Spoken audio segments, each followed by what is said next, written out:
Hello hello hello live అయిందా? అయింది 5 సెకండ్లు అయింది. నేను కళ్యాణ్ బ్రో అక్కడ చూసుకుంటున్నాం. సో నాకు మొన్న పిటిషన్ వచ్చింది. చాలామందికి తెలుగు రాష్ట్రాల్లో చాలా క్వశ్చన్స్ ఉన్నాయంట మిమ్మల్ని అడగడానికి. అది వాళ్ళకి ధైర్యం సరిపోక మ్యాట్కి పంపిస్తే మనోజ్ అశోక్ని మాట్లాడాను. వాళ్ళు మాకు ధైర్యం లేదు మామ, నువ్వే చేసుకొని నన్ను పంపించారు. సో ఈ క్వశ్చన్స్ నావి కాదన్నా, అడిగేది మాత్రం నేనే. నాకు ఈ క్వశ్చన్ సంబంధం లేదు. ఫస్ట్ క్వశ్చన్, అసలు మీకు మీడియా మీద ఎందుకన్నా కోపం అని ఉంది? మీడియా మీద కోపం ఏం లేదే. ఎప్పుడు అంటే మీడియాతో ఇప్పుడు నా Q&A సెషన్స్ కానీ నా ఇంటరాక్షన్స్ అన్నీ ఫన్ టోన్లోనే అవుతాయి. ఇప్పుడు వాళ్ళు ఏదన్నా ఎటకారంగా అడిగితే నేను వాళ్ళు ఎటకారంగా చెప్తాను, అంతే తప్పితే మనకేముంటుంది మీడియాతో విరోధం. ఈ ఆన్సర్ని అలాగే ఉంచుతాను. మీకేమనిపిస్తుంది, వంశీలకి మీడియా అంటే కోపం ఉందా లేదా? లేదనిపిస్తుంది. అంటే కొంచెం వాళ్ళతో ఆడుకోవడం ఇష్టం. లేదు అని చెప్పకపోతే నెక్స్ట్ వీక్ సితారో సినిమా లేదు, అదే కదా? అట్లే లేదు. లేదు మామ, అంటే కొన్నిసార్లు మీడియాని అప్రిషియేట్ చేసినాం కానీ అట్లాంటివి కూడా ఉన్నాయి. బట్ కానీ ఎక్కువ తిట్టినట్టే ఉంటుంది అన్న. తిట్టినట్టే ఉంటుంది అంటే ఇప్పుడు వాళ్ళు అడిగిన క్వశ్చన్ కదా మనం ఆన్సర్ సమాధానం చెప్తాం. ఇప్పుడు వాళ్ళు ప్రేమగా క్వశ్చన్ అడిగితే మనం ప్రేమగానే సమాధానం చెప్తాం. వాళ్ళు ఏదన్నా వెరైటీగా అడిగారు అనుకో, మనం అలా వెరైటీగా చెప్పకపోతే అనవసరంగా మనం వాళ్ళకి దొరికినట్టు అవుతుంది. యాక్సెప్ట్ చేసినట్టు. ఇది నా క్వశ్చన్ కూడా అన్న, చాలా పర్సనల్ ఇంట్రెస్ట్ ఉంది. మొన్న బోనీ బాబాయ్తో ఏదో ఇన్సిడెంట్ ఒకటి జరిగింది.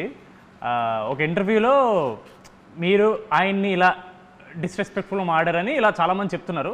అసలు అక్కడ ఏం జరిగింది? అసలు అది ఏం జరిగిందని పక్కన పెట్టు, జాన్వీ కపూర్ లాంటి కూతుర్ని కానీ ఆయనతో ఎవడన్నా గొడవ పెట్టుకుంటాడా? అసలు ఎవడన్నా గొడవ పెట్టుకుని కానీ ఆయన ఏమన్నా అంటాం కానీ జరుగుతుందా? అది కూడా ఆలోచించకుండా, ఆ కామన్ సెన్స్ లేకుండా మీడియాలో అందరూ నేను బోనీ కపూర్ గారిని డిస్రెస్పెక్ట్ చేశాను అంటున్నారు. అసలు కామన్ సెన్స్ మిగతా ఇష్యూ అంతా పక్కన పెట్టు, జాన్వీ కపూర్ లాంటి అమ్మాయిని ఫాదర్ ఆయన ఎవడన్నా డిస్రెస్పెక్ట్ చేస్తాడో చెప్పు. ఇంకా అర్థమైంది నీకు ఆన్సర్, ఇంకా దానికంటే ఏముంటుంది? కరెక్ట్, చాలా వ్యాలిడ్. కానీ ఒకటైతే నిజమన్నా, ఆ ఇన్సిడెంట్ జరిగిన తర్వాత బాలీవుడ్ మీడియా వాళ్ళు మీ గురించి చాలా నెగిటివ్ అన్నా సరే, తెలుగు రాష్ట్రాలు మిమ్మల్ని రేంజ్లో పొగిడారన్నా. ఇదైతే నేను అబ్జర్వ్ చేశాను. అప్పుడు మీడియాతో పాజిటివ్, అప్పుడు మీడియా అంతా పాజిటివ్ అయింది.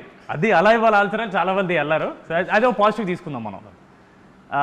మామూలుగా మీకు ఇప్పుడు సప్తసాగర్ దాచేలో లాంటి సాడ్ సినిమాలు నచ్చమంటారు కదన్నా, అది ఎందుకు నచ్చవు మీకు?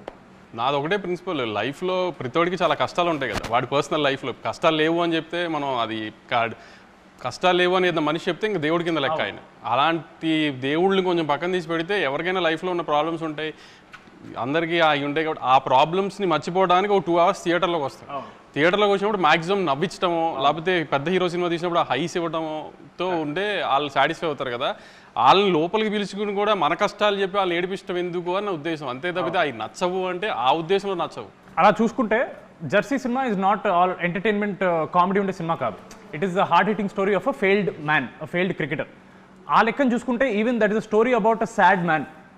సాడ్ మ్యాన్ కాదు, ద వే వి ఎండెడ్ గౌతమ్కి జెర్సీ సినిమా కూడా ఇది నన్ను చాలామంది నేను సప్తసాగర్ గురించి అడిగినప్పుడు అన్నారు, జెర్సీ ఎలా ఎండ్ చేశామంటే సన్ వచ్చి ఫాదర్ గురించి మాట్లాడుతున్నప్పుడు నేను చాలా ప్రౌడ్గా చెప్తున్నాను మా నాన్న గురించి.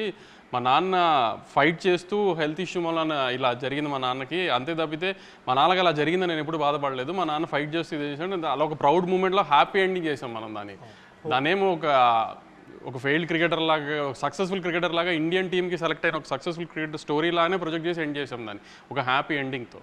సో ఆ హైతోనే బయటకు వస్తారన్న ఆడియన్స్, బాధతో కాకుండా. ఇప్పుడు అదే ఈ మధ్య చాలా ఫేమస్ అయింది, మీరు స్టోరీలో లాజిక్స్ ఇలాంటి తొక్కతో లాంటివి అవసరం లేదు అంటారు కదా. అంటే మీరు జనరల్లీ ఏ సినిమా మీ దగ్గరకు వచ్చినా, ఏ స్టోరీ వచ్చినా సరే మీరు అలాగే ఆలోచిస్తారా? లేదా మళ్ళీ ఇది ఒక పెద్ద హీరో సినిమా కాబట్టి కొంచెం జాగ్రత్తగా ఉండాలి, లేదా కొత్త యూత్ సినిమా కాబట్టి ఎక్కువ వరి అవ్వక్కర్లేదు అనే పాయింట్ ఆఫ్ వ్యూ ఏమైనా ఉంటుందా? ఇప్పుడు మ్యాడ్ తీస్తున్నామా లక్కీ భాస్కర్ తీస్తున్నామా అనేది నాకు తెలుసు కదా. ఇప్పుడు లక్కీ భాస్కర్ సినిమాలో ఇప్పుడు స్టోరీ ఏంటి, ట్విస్ట్లు ఎలా రివీల్ అవుతున్నాయి, ఆ సస్పెన్స్ రన్ అవుతుందా లేదా, కాన్ సినిమా తీస్తున్నప్పుడు లాజిక్స్ అన్ని కరెక్ట్గా ఉన్నాయి లేదా, సినిమాటిక్ లిబర్టీస్ తీస్తున్నామా లేదా, అవన్నీ ప్రాపర్గా చూసుకుంటాం. అదే మ్యాడ్ స్క్వేర్ తీస్తున్నప్పుడు అంటే ఇప్పుడు మనం సస్పెన్స్ థ్రిల్లర్ సినిమా తీయట్లేదు, మనం రివీల్ చేసిన పర్లా, ఇప్పుడు ఒక ఫన్ టోన్ సినిమా తీస్తున్నాం, ఒక లాజికల్ అవసరం లేదు. ఇప్పుడు ముగ్గురు కుర్రాళ్ళు నవ్వించారా లేదా అనేది ప్రయారిటీ మనం ఆ సినిమా తీస్తుంది దానికి. ఇప్పుడు ఈ సినిమాలో కూడా ముగ్గురు ఇంజనీరింగ్, ఇప్పుడు నేను ఇంజనీరింగ్ చదువుకుని బాగుపడింది ఏం లేదు, ఇంజనీరింగ్ సంబంధించిన ఉద్యోగం నేను పెద్ద చేసింది ఏం లేదు.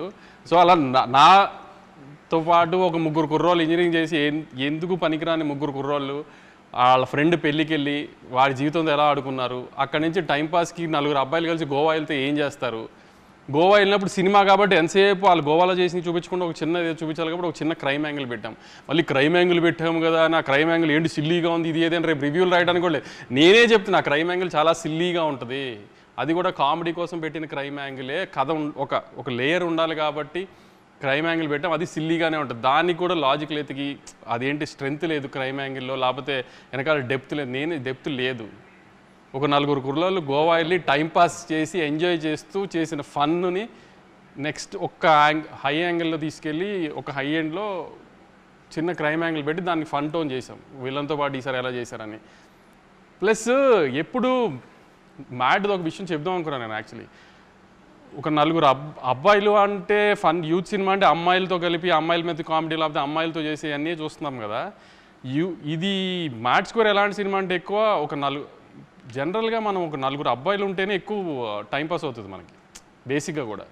సరే గ్యాంగ్లో అమ్మాయి ఉన్నా లేకపోయినా లవర్ అనే యాంగిల్ పక్కన పెడితే ఒక 4 అబ్బాయిలు కూర్చుంటే ఎక్కువ టైంపాస్ చేస్తారు. ప్లస్ స్ట్రెస్ రిలీఫ్ కూడా చాలా 4 అబ్బాయిలు కూర్చొని మాడుకుంటే ఫ్రెండ్స్ అంతా.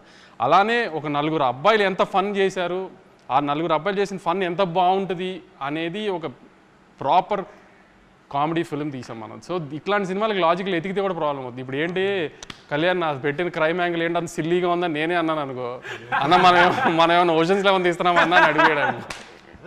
క్రికెట్ ఆడడానికి గ్రౌండ్ కావాలంతే. అదే ఇంకో క్వశ్చన్ ఉంది. ఇప్పుడు వంశీ అన్న ఒక ప్రొడ్యూసర్ పాయింట్ ఆఫ్ వ్యూ చెప్పారు, ఆయన్ని ఇబ్బంది పెడుతున్నా కానీ మిమ్మల్ని కూడా ఇబ్బంది పెడతా.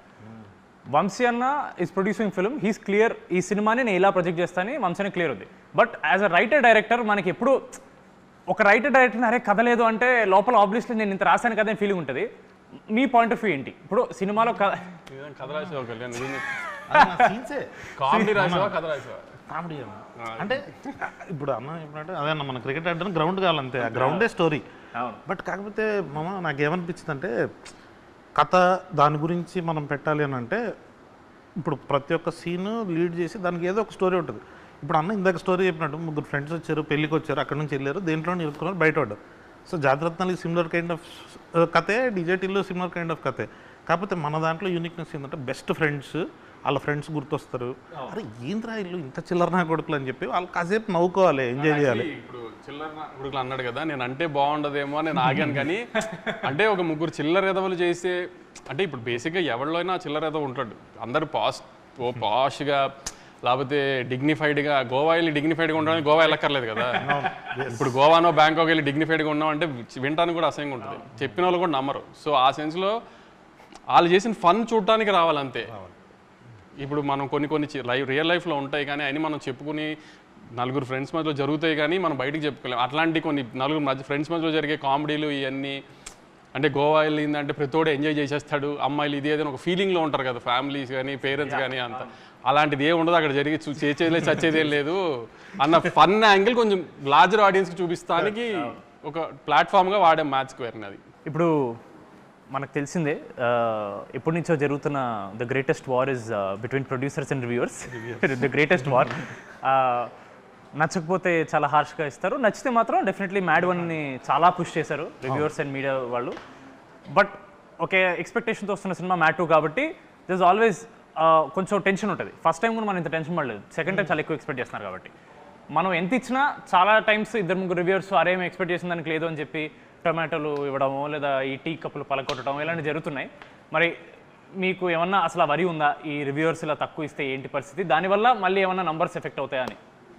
నెంబర్స్ రివ్యూస్ ఇవన్నీ అది నెవర్ ఎండింగ్ టాపిక్లే. అది రిలేషన్ ఉంటుందని కొంతమంది, రిలేషన్ ఉండదని కొంతమంది, అది నెవర్ ఎండింగ్ టాపిక్. దానికి ఏమీ అనాలిసిస్ లేదు, ప్రూఫ్ లేదు, ఎవరి అనాలిసిస్ ఏం లేదు. కానీ మ్యాడ్ స్క్వేర్ని రివ్యూ చేయడానికి నేను వాళ్ళని రిక్వెస్ట్ చేసేది ఒకటే, నవ్వు వచ్చిందా లేదా. మీకు నవ్వు వస్తే మంచి రివ్యూ వేయండి, నవ్వు రాలేదంటే మంచి రివ్యూ వేయకండి. అంతవరకు నేనే చెప్తున్నా. మీకు నవ్వు తెప్పించడం మా బాధ్యత, నవ్వు తెప్పిస్తామని గ్యారంటీ నమ్ముతున్నాను నేనైతే. ఎందుకంటే నేను నిన్న ఫస్ట్ హాఫ్ చూసుకున్నాను, అంటే మా డైరెక్టర్ ఇప్పుడు దాకా ఫస్ట్ హాఫే చూపించాడు. అంటే సెకండ్ హాఫ్ ముక్కలుగా చూద్దాం వేరే షూటింగ్ టైం నుంచి, ఒక ఫ్లోలో ఫస్ట్ హాఫే చూపించాడు. ఇంకా ఫస్ట్ హాఫ్ నేనే, నీకు తెలిసి ఉంటుంది కదా పెళ్లి ఎపిసోడ్లో కింద పడి దొర్లి నవ్వాను నేను. అసలు ఏం సౌండ్లు ఏం లేకుండా మామూలుగా నాకు అంత ఈజీగా నవ్వే వచ్చి సావదు. అలాంటిది నాకు నవీన్కే అసలు ఒక 30 minutes ఊపిరి అందలేదు నవ్వి. సో అలా నవ్వుతామని గ్యారంటీ నేను ఇస్తా, గ్యారంటీ నవ్విస్తామని. అంతే తప్పితే ఇంకా మిగతా మీరు వాళ్ళ రివ్యూస్లో వాళ్ళకు ఒక తూకం వేసుకుని కథ ఇలా ఉండాలి, స్క్రీన్ ప్లే ఇలా ఉండాలి, లేకపోతే ప్రొడక్షన్స్ ఇలా ఉండాలి, క్వాలిటీస్ ఇలా ఉండాలి, అలాంటివి వేస్తే నాకు నేనేం గ్యారంటీ చెప్పలేను. కానీ మీ ఎక్స్పెక్టేషన్ రీచ్ అవుతుందో లేదో. మ్యాడ్ తీసింది మనం ఆ రోజు కూడా అదే చెప్పాము, మేము నవ్విస్తాం థియేటర్కి రండి అని. మ్యాడ్ స్క్వేర్ కూడా అదే చెప్తున్నాం, మేము చాలా బాగా నవ్విస్తాం, థియేటర్కి వచ్చి just have fun and go.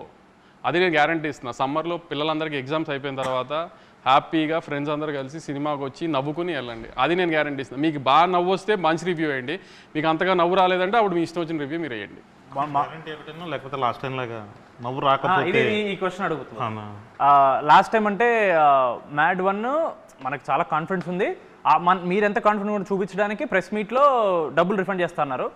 మనం మ్యాడ్ 2 చేసినప్పుడు ఏమనలేదు, దాని మీద చాలామంది అదేంటి వంశీ గారు ఏమనలేదు, ఈసారి భయపడుతున్నారా, ఇలాంటివన్నీ వచ్చాయి. ఎందుకు ఏమనలేదు? మీరు అనడం వల్ల ఏమైనా ఇంపాక్ట్ ఉంటుందా, అనకపోవడం వల్ల ఏమైనా ఉంటుందా? అనకపోవటం మూలన అంట మూలన ఇంపాక్ట్ ఉంటుందా లేదు, కానీ ఆ రోజున you're all new boys, new director, I was making a small film. I wanted to project in that way that I made a very good small film అని జనానికి చెప్పడానికి. అంటే నేను సినిమా చూసుకున్నాను, నాకు బాగా తెలుసు సినిమా గురించి. సో మనం అనుకున్నది సినిమా గురించి జనానికి కన్వే చేయడానికి నేను ఒక సినిమా తీశాను. నవ్వు వచ్చే సినిమా, మీకు గ్యారంటీగా నవ్వు వస్తుంది, దయచేసి సినిమా చూడండి, మీకు నవ్వు రాకపోతే నేను డబ్బులు వెనక్కి ఇస్తానని చెప్పా. ఇప్పుడు జనంని నాకు నువ్వు అన్నట్టు జనమే ఒక నవ్వు కామెడీ సినిమాని నమ్మి ఆ నమ్మకంతో వస్తున్నారు. ఆ నమ్మకాన్ని గ్యారంటీ నిలబెట్టుకుంటాము. లేదంటే మీకు ఎలాగో నన్ను ట్విట్టర్లో తిట్టడం బాగా అలవాటు, ఈసారి మళ్ళీ ఇంకొక డోస్ పెంచి తిడుతురు కానీ అంతే తప్పితే. కానీ మీరు డిసప్పాయింట్ అయ్యే సమస్య లేదు. నవ్వటానికి థియేటర్కి రండి, హ్యాపీగా నవ్వి పంపిస్తాము, గ్యారంటీగా నవ్వించి పంపిస్తాము. లేదంటే యాస్టీస్ మీరు అన్న ట్విట్టర్లో ఎప్పుడైనా తిట్టుకోవచ్చు. ఇంకా వంశీనే కదా మిమ్మల్ని కొంచెం గ్రిల్ చేద్దామని. మామూలుగా బయట మన ప్రెస్ మీట్ చూసినా చాలామంది ఇలా టాక్ ఉంది, కళ్యాణ్ శంకర్ కాంపౌండ్ అంటే సితారానే, దాన్ని బయట సినిమాలు చేయడు అని బయట టాక్ వస్తుంది. దానికి మీ రిప్లై? బయట మాట్లాడదామా? లేదు లే, అన్నతో కంఫర్ట్గా ఉంటుంది, ఏది కావాలంటే అది ఇచ్చేస్తాడు, చేసుకోమంటాడు, తర్వాత తిడతానన్నా మళ్ళీ కాన్ఫిడెంట్గా చెప్పేసి అన్నను అడుగుతా. అంటే అన్నను అడిగినా చిన్నబాబు సార్ ఉంటారు కదా అక్కడ, పెద్ద బాస్, బిగ్ బాస్ ఉంటారు, ఆయన డిసైడ్ చేస్తారు నెక్స్ట్ ఏం చేయాలి ఏంటని. కంఫర్టబుల్గా ఉంది మామ, అంటే ఏం కావాలంటే చేయొచ్చు అన్నప్పుడు. సితారా అంటే ఎక్కువ మీ పేరు పడుతుంది, but even Chinnababu garu is one of the backbones for Sithara, just like for Haarika Hassine. ఒక స్టోరీ వచ్చి ఒకవేళ అది మీకు నచ్చి సార్కి నచ్చకపోయినా, సార్కి నచ్చి మీకు నచ్చకపోయినా, ఆ ఫైనల్ డెసిషన్ అనేది ఎవరు తీసుకుంటారు, లేదా మీరిద్దరు ఎలా డిస్కస్ చేసుకుంటారు? ఒక స్టోరీని వచ్చినప్పుడు మీరు కాల్ చేసి ఇలా బాబాయ్ ఇలా స్టోరీ వచ్చింది బాగుంది అని అలా డిస్కషన్ ఏం జరుగుతుంటుందా? అంటే ఎప్పుడంతే, ఇప్పుడు కళ్యాణ్ ఫస్ట్ వచ్చి కలిసినప్పుడు వేరే కథ చెప్పాడు, సినిమా కథ, అది తీద్దాం అనుకున్నాం, అది కొంచెం డిలే అయిందని. అన్న కాలేజ్ పిల్లలు సినిమా చేద్దాము అంటే సరే చేసేద్దాం, ఒకసారి ఐడియాగా చెప్పాడు, ఐడియా బాగుంది, బాబాయ్కి వెళ్ళి చెప్పి బాబాయ్ ఓకే అని కూడా చేసేద్దాం, అయిపోయింది అంతే. So simple process. ఏదన్నా ముందు నేను వింటే ఆయన తర్వాత విన్నా, లేదా నువ్వు వింటే కాన్ఫిడెంట్గా ఉంటే వెళ్ళిపోవాలి, లేదంటే ఇట్లాంటి సినిమాలు ఆయన జడ్జ్మెంట్ బెటర్గా ఉంటుంది అనుకుంటే ఆయనకే పంపించేస్తా. సో ఆయనే ముందు డెసిషన్ తీసేసుకుంటారు, తీసుకుందామా లేదా అని. ఒకవేళ డిసగ్రిమెంట్ అయితే ఆపిన సినిమాలు కూడా ఉన్నాయి. ఓకే, ఇప్పుడు ఫస్ట్ టిల్లు వచ్చింది, దాంతో టిల్లు స్క్వేర్ అని, ఈ సీక్వెల్స్కి కొత్త టైటిల్ లాగా టిల్లు 2 కాకుండా టిల్లు స్క్వేర్ అని కొత్త ఒక ఐడియా వచ్చింది. దాని తర్వాత we followed the same sentiment for mad square. ఇప్పుడు కింగ్డమ్ బయట టాక్ నడుస్తుంది 2 పార్ట్స్ అని, ఒకవేళ సెకండ్ పార్ట్ వస్తే కింగ్డమ్ స్క్వేర్ అని పెడతారా? కింగ్డమ్ అది రూమర్ కాదు, అది యాక్చువల్లీ కథే 2 పార్ట్స్ కథ. అది అలా సెకండ్ పార్ట్ తీయాలి అని ఈ కథను పెంచి ఫస్ట్ పార్ట్ చేసింది కాదు. ఇక్కడ దాకా నాకు గౌతమ్ చెప్పింది, మనం తీసిన సినిమా పార్ట్ 1 అండి, ఇక్కడ దాకా ఈ కథ, దాని తర్వాత పార్ట్ 2 అని దాని స్క్రీన్ ప్లే వేరు ఉందండి ఇది అని చెప్పాడు క్లియర్గా. సో అది స్క్వేర్ పెడదామా, కింగ్డమ్ 2 పెడదామా ఏంటి అనేది దాని రిజల్ట్ రేంజ్ చూసి దాన్ని బట్టి డిసైడ్ చేద్దాం. మనం సితారా పేజ్లో ఏ పోస్ట్ వచ్చినా సరే ఓ 100 పోస్టుల్లో 90 పోస్టులో వీడియోలు ఉంటాయి. అది చూసినప్పుడు మీకు ఏమన్నా ప్రెషర్ అనిపిస్తుందా అన్న? ఇప్పుడు మీరు సినిమా చూసారు ఇప్పటి వరకు చేసింది? చూసి ఎలా ఉందో అది? నాకు అడిగావు కదా కథలో లాజిక్లు కావాలి ఇది అని. లాజిక్లు, స్క్రీన్ ప్లేలు, గ్రాండియర్, యాక్షన్, ఇట్లా ఒక టిక్ బాక్సెస్ ఉంటాయి కదా రివ్యూవర్స్కి కానీ ఆడియన్స్కి కానీ ఒక ఇది అని. అట్లాంటి టిక్ బాక్స్లు ఎన్ని పెట్టుకున్నా కింగ్డమ్కి టిక్ చేస్తాం. అట్లాంటి సినిమా నుంచి అవి ఎక్స్పెక్ట్ చేయండి, ఇట్లాంటి సినిమా నుంచి కామెడీ సినిమా కామెడీ ఎక్స్పెక్ట్ చేయండి, లాజిక్లు వద్దు, కథలు వద్దు. సో డిఫరెన్స్ ఉంటుంది కదా అలా. అలాంటివి కావాలి, అలాంటి రోస్టింగ్ నన్ను చేయాలనుకున్నా, డైరెక్టర్ని చేయాలనుకున్నా, కథల గురించి, స్క్రీన్ ప్లే గురించి డౌట్స్ అవన్నీ మేతట్టేది పెట్టుకుందాం. మీరు ఎన్ని రకాల డౌట్స్ పెట్టుకుని వచ్చినా, ఎన్ని రకాలుగా మమ్మల్ని రోస్ట్ చేద్దామని వచ్చినా దొరకకున్నట్టుగా తీసాం ఆ సినిమాని. అంత హైలో ఉంటుంది ఆ సినిమా. సో అట్లాంటి డిస్కషన్స్ అప్పుడు పెట్టుకోవచ్చు. ఇప్పుడైతే నవ్వుకుంటానికి రండి, నవ్వించి పంపించే గ్యారంటీ మాది అది షూర్ హాట్గా చెప్తున్నాం. మళ్ళీ అది సితారలో వంశీ గారు ఇలా పర్టికులర్గా ఓన్లీ పెద్ద హీరోలతో చేస్తారనే క్లియర్గా మిత్ బ్రేక్ అయిపోయింది. కొత్త కొత్త హీరోలు వస్తున్నారు, కొత్త కొత్త హీరోయిన్స్ వస్తున్నారు, డైరెక్టర్స్ వస్తున్నారు. ఇప్పుడు నాగవంశీ అనే అతను does he work on combinations or does he work on కథ నమ్మితే వెళ్ళిపోవడమా, లేదా కాంబినేషన్ వర్కౌట్ అవుతుందని నమ్మి వెళ్ళిపోతారా సితారా? కొన్ని మాస్ పెద్ద కమర్షియల్ హీరోల్ది వీ ట్రస్ట్ ద కాంబినేషన్స్. దాని తర్వాత ఏదన్నా కంటెంట్ నేను నమ్ముకుని వెళ్ళటమే. ఈ లాస్ట్ 2 yearsలో అన్ని కంటెంట్ నమ్ముకుని వెళ్ళినాయే కదా అన్ని. Even when we made mass film like Daaku Maharaj also content మీద, మేకింగ్ మీద, టెక్నికల్ వాల్యూస్ మీద ఎక్కువ స్ట్రెస్ చేసాం. సో ఏదన్నా ఈరోజు తెలుసు కదా రోస్టింగ్ ఎలా ఉంటుందో ట్విట్టర్లో, అందుకని ఆటల్లో ఎంత జాగ్రత్తగా ఉంటే అంత బెటర్ అనేది ట్రై చేస్తున్నాం. అప్కమింగ్ డైరెక్టర్స్లో మీకు ఇప్పుడు you keep watching all content అన్న, అదే మాకు తెలుసు మీరు వెబ్ సిరీస్ కానీ సినిమా కానీ వెబ్ ఫిల్మ్ అన్నీ చూస్తారు. అప్కమింగ్ డైరెక్టర్స్లో if you have to pick 3, నాకు వీళ్ళు ఎంత నచ్చారంటే కథ ఏంటో వినకుండా నేను సినిమా ఓకే చేస్తాననే కాన్ఫిడెన్స్ క్రియేట్ చేసిన ఒక 3 డైరెక్టర్ పేరు. మనతో పనిచేసిన వాళ్ళ బయట వాళ్ళ కొత్త వాళ్ళు అన్న, మనతో ఇంకా పనిచేయని వాళ్ళు. ఆదిత్య వెరీ ప్రామిసింగ్ కథ నేను విన్నాను. Aditya very promising. ఆమె కొత్త డైరెక్టర్ కాదు కానీ ఆమె అనుదీప్ సినిమా మాత్రం this time audience will be surprise. Usually Anudeep cinema prince కొంచెం సరిగా అనుకున్న రేంజ్లో ఆడపోవడం వలన అనుదీప్ దాని తర్వాత కొంచెం గ్యాప్ వచ్చింది. కానీ అనుదీప్ సినిమా రిలీజ్ అయిన తర్వాత మాత్రం trade and audiences will be surprised. బయటది నేను అంతగా ఇంకా ఏం అనిపించలేదు. కానీ మన కాంపౌండ్లో ఇంకా వర్క్ చేయాల్సిన సినిమా, రిలీజ్ అవ్వాల్సిన సినిమాలో మాత్రం మీరు Aditya will be a surprise and Anudeep's next film will be a surprise. అదేనా ఇప్పుడు జనరల్గా పోయిన 2-3 ఫెస్టివల్స్కి మీకు ఆపోజిట్గా కొన్ని సింపతి కార్డ్స్ వర్కౌట్ అయ్యాయని చాలామంది ఇలా మీడియాలో అడిగారు మిమ్మల్ని. దానికి అవన్నీ మీరు పట్టించుకున్నారు. బట్ ఏమన్నా మనం కంపారిటివ్లీ మనది ఆబ్వియస్లీ అంత పెద్ద సినిమా కాదు, వేరే సినిమాలు కంపేర్ చేస్తే మనం ఏమైనా అలా సింపతి కార్డ్ ఏమైనా వాడుకోవచ్చు సార్? అంటే ఈసారి యాక్చువల్లీ నేను అనుకున్నా ఏదైనా సింపతి కార్డ్ ట్రై చేద్దామని. నిన్న మొన్న నీకు చూసావో లేదో కానీ మా రవణ మైత్రి రవణ విజయవాడ వెళ్ళి మా సినిమా చూడండి, మా సినిమానే చూడండి అని చెప్పాడు. చూసారా మా మైత్రి రవణ ఎంత అన్యాయం చేశాడు మాకు, మా సినిమా చూడొద్దు అని చెప్పాడు, వాళ్ళ సినిమాని చూడమన్నాడు. మీరందరూ ఇది కొంచెం సీరియస్గా తీసుకుని మా చిన్న సినిమాని ఆయన తొక్కేయకుండా మా సినిమా కూడా చూడాలని అని కోరుకుంటున్నాను నేను. కొంచెం దీనికి ఏమైనా సింపతి జనరేట్ అవుతుందేమో చూడండి. కొన్ని దిస్ ఆర్ దట్ అనే ర్యాపిడ్ ఫైర్ అనుకున్నాను. దాని ముందు నెల్సన్ గారిది, ఎన్టీఆర్ గారిది అని ఏదో బజ్ నడుస్తుంది, దాని గురించి ఏమన్నా? ఈ సినిమాలో తారకన్న బామర్ది హీరోనే కదా, తను అడగండి ఒకసారి అయ్యిందా లేదా అని తనకు తెలుస్తుంది కదా.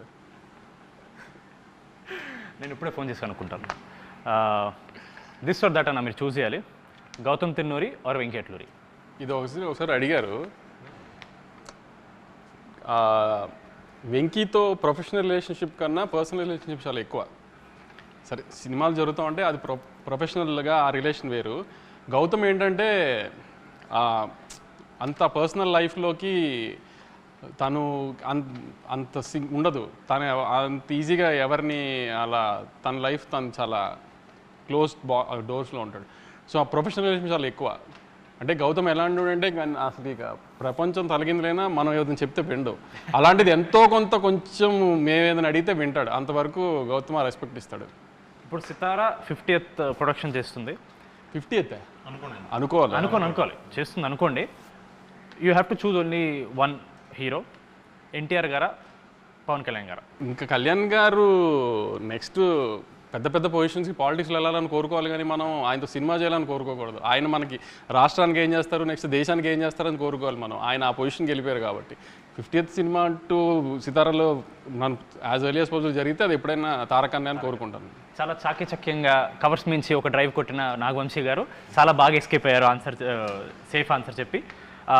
Tillu square or mad square? Tillu square or mad square? అసలు యాక్చువల్లీ ఈ రెండిట్లో ఏదైనా సెలెక్ట్ చేయడం కంటే నిన్న నేను కళ్యాణ్ కూర్చొని డిస్కషన్ చేస్తున్నాము, మీ ముగ్గురిని సిద్ధుని ఒక సినిమాలోకి ఎలా తీసుకురావాలని. అది టిల్లు క్యూబ్ చేద్దామా, మ్యాట్ 3 చేద్దామా ఏంటి అనేది డిస్కషన్లో ఉంది. అది సో ఈ 2 కాదు, వస్తే అది Siddhu Jonnalagadda or Naveen Polishetty? Siddhu. Why not Naveen Polishetty? Siddhu is our boy, Naveen is our hero. There is a lot of difference. Mad బాయ్స్లో మీ ఫేవరెట్? మ్యాడ్ బాయ్స్లో నా ఫేవరెట్ కళ్యాణ్. అయ్యో మళ్ళీ చాకచక్యంగా కవర్స్ మించి ఒక డ్రైవ్. ముగ్గురులో MAD మనోజ్, అశోక్, దామోదర్. నితిన్, రామ్, సంగీత్ ఈ ముగ్గులో మీ ఫేవరెట్? రామ్ నితిన్. కనీసం చేశారు కూడా ఏది? అన్నీ పిక్ చేశారు ఇప్పుడు కదా, అది నీ చాయిసే కదా. సంగీత్ అవును, నేను నితిన్ బ్రో. నితిన్ బ్రో మీరు అడిగింది. హారిక గారు చెప్పారు నాకు. తర్వాత వంశాన్ని మాట్లాడి అవును కలుద్దాం అని చెప్పేసి వెళ్ళారు. అంటే నితిన్ మామ చేస్తాడని ఇప్పుడు అనుకున్నాను. నేను నారాయణ నితిన్ అంటే తారకన్న కోసం అన్నాను అంటారు. నేనున్నాను కాబట్టి ఇక్కడ ముందున్నాను అంటారు. అలా వైకుంఠపురం ఆర్ అరవింద్ సమేత? అలా వైకుంఠపురం అరవింద్ సమేత అంటే నా కూతురా మా అమ్మని అడిగినట్టు ఉంది ఇది నాకు. అలాంటి వాటికి ఆన్సర్స్ ఏం లేవు. ఇది పర్లేదు, మీరు ఆన్సర్ చెప్పొచ్చు. పుష్ప 2 ఆర్ బాహుబలి 2? ఇది కూడా టఫ్ క్వశ్చన్. టఫ్ క్వశ్చన్ అంటే ఏమేం లేదు, అలానేం లేదు. పుష్ప 2 వి రూటెడ్ ఫర్ పుష్ప 2 ఎక్కువ, ఎందుకంటే ఇండియాలో కైండ్ ఆఫ్ ఇది అది అని. బాహుబలి టైంకి మనకింత సోషల్ మీడియా ఇది లేదు, సో మనం దాని ఎఫెక్ట్ తర్వాత రాజమౌళి గారు వేసిన ప్లాట్ఫామ్ అంతా తర్వాత అందరం ఎంజాయ్ చేస్తున్నాం, కానీ అప్పుడు అంత ఇది లేదు. కానీ we rooted for Pushpa 2 lot. Pushpa 2 హిందీలో బాగా చేయాలి, సో ఐ మీన్ వాళ్ళ పెద్ద పెద్ద హీరోలు చేసిన రికార్డ్స్ అని బ్రేక్ చేయాలని we all rooted for it. కాబట్టి ఎంతో కొంత కొంచెం పుష్ప మీద ప్రేమ ఎక్కువ. ఇంటర్వ్యూ ముగించే ముందు ఇప్పుడు అడిగినవన్నీ బయట వాళ్ళ క్వశ్చన్స్. ఇప్పుడు చాలామందికి నాగవంశీ గారు పర్సనల్ లైఫ్ గురించి ఎక్కువ తెలియదు. మన పాడ్కాస్ట్ చేసినా సరే చాలా వరకు అక్కడ కూడా మంచి బాల్స్ కట్టేసి మీకు కన్వీనియంట్ ఆన్సర్స్ కొన్ని ఇచ్చారు. ఇప్పుడు మ్యాడ్ అనేది complete youth film. First part మొత్తం కాలేజ్, చిచోరి పనులు, అమ్మాయిలు. మీ లైఫ్లో, మీ కాలేజ్ లైఫ్లో ఒక లవ్ స్టోరీ, చిచోరి పనులు ఏమన్నా ఉన్నాయా? చోరే పనులు అంటే ఏం లేదు, చెప్పాను కదా, పెద్ద చదివింది ఏం లేదు కాలేజ్లో కూడా. ఆ 60% 65% రావడానికి టైం పట్టింది చాలా. ప్లస్ గొడవలు అంటే ఎప్పుడు ఫస్ట్ నా పేరే ఉండేది. ఐ మీన్ అవుట్ స్పోకెన్ అని ప్రిన్సిపల్ దగ్గరికి వెళ్ళాలన్నా ఏదైనా పర్మిషన్లకి అన్నిటికీ నన్నే వాడేవారు. ఇంకా ఇంజనీరింగ్ కాలేజీలో అంటే అమ్మాయిలు ఇవన్నీ ఉంటుంది కదా, జూనియర్లు అమ్మాయిలు బాగుంటారని ఇదని అదని ఇవన్నీ జరుగుతూనే ఉండేవి. లవ్ స్టోరీలు అంటూ పెద్ద. నాని అన్న మీరు ఒకే కాలేజ్, స్కూల్ ఒకటే స్కూల్ చదివారు. మీ ఇద్దరు ఎప్పుడన్నా చిల్ అయ్యారన్నా స్కూల్ ఏజ్? లేదు లేదు లేదు అసలు. మీకు ఆయనతో ఏం మెమరీ లేదు స్కూల్లో? పెద్ద లేదు మెమరీ. మీకు తెలుసా అన్న? నాని సేమ్ సెక్షనే ఇద్దరము, అంటే పెద్ద మెమరీస్ ఏముంటాయి స్కూల్లో చదువుకునేప్పుడు. సో మ్యాడ్కి థియేటర్కి వచ్చినప్పుడు ఏం ఎక్స్పెక్ట్ చేయాలి అని ఒక final words? We promise we deliver, అంతే. అన్నది ఏమంటే మేము కామెడీని ఇస్తామని ప్రామిస్ చేస్తున్నాం. కామెడీ రాకపోతే అప్పుడు మాట్లాడదాం కంపల్సరీ. కామెడీ రాకపోతే మాట్లాడేది లేదు, కామెడీ వస్తుంది డెఫినెట్గా. కామెడీ వస్తుంది, ఆ కామెడీని నవ్వడానికి మాత్రమే రండి. మళ్ళీ మళ్ళీ అదే చెప్తున్నాను. చిన్న క్రైమ్ యాంగిల్ ఉంటుంది సినిమాలో, ఏంటి క్రైమ్ యాంగిల్ ఇంత సిల్లీగా ఉందని నేనే చెప్తున్నా. క్రైమ్ యాంగిల్ సిల్లీగానే ఉంటుంది, అది సిల్లీగా ఉండి మీరు నవ్వుకోవాలని అలా పెట్టాము. దానికి లాజికల్గా సీరియస్ టోన్లో పెట్టలేదు. ఇప్పుడు మనం ఏమీ రక్త చరిత్ర లాంటి తీయలేదు క్రైమ్ యాంగిల్ సీరియస్గా పెట్టడానికి. సో మనం సిల్లీగా ఉండాలనే సిల్లీ క్రైమ్ యాంగిలే పెట్టాము. అది సిల్లీగా ఉంటుంది అని, అంత సిల్లీగా ఉంది అంటారని కూడా నవ్వుకుంటారు కూడా. ఎందుకంటే మధ్యలో ఇండియానికి ఎవరు కనుక్కున్నారు, అమెరికాని ఎవరు కనుక్కున్నారు అని కూడా చెప్పాడు మొత్తానికి. సో అలాంటివి కూడా, అలాంటి చిన్న చిన్న సిల్లీవి కూడా ఉన్నాయి, అవన్నీ చూసి నవ్వుకోండి అంతే. లాజిక్లు ఎతకండి, మీరు నవ్వించే గ్యారంటీ మాది. దయచేసి థియేటర్స్కి వచ్చి నవ్వుకోండి సమ్మర్లో. జనాలు ఎవరో నవ్వుకుంటారు. డెఫినెట్లీ రివ్యూస్లో ఎవరో ఒకరికి మన సినిమా నచ్చదు, వాళ్ళు ఏదో ట్వీట్ మనకి మన సినిమా బాగాలేదని ఏదో పెడతారు. సినిమా రిలీజ్ అయ్యి సక్సెస్ మీట్ తర్వాత మళ్ళీ ఒక ఇంటర్వ్యూ పెట్టుకుని వాళ్ళ ట్వీట్స్ని మనం రివ్యూ చేద్దాం, మనం డైసెక్ట్ చేద్దాం. అప్పటి వరకు March 28th mad square only in theatres. మీరు ఒకసారి చెప్పండి. March 28th mad square. ఇప్పుడు దాకా నేను అదేగా చెప్తాను. ఏంటి చెప్పండి అన్న ఒకసారి. March 28th మ్యాడ్ స్క్వేర్ తప్పకుండా థియేటర్లో చూడండి. మా మైత్రి రవి గారు చెప్పినట్టు ఓన్లీ రాబిన్ హుడ్ చూడకుండా మా సినిమా కూడా చూసి మా మీద చిన్న పిల్లలతో ఏదో సినిమా తీసాం, మా మీద జాలి చూపిస్తారని కోరుకుంటున్నాను. Thank you.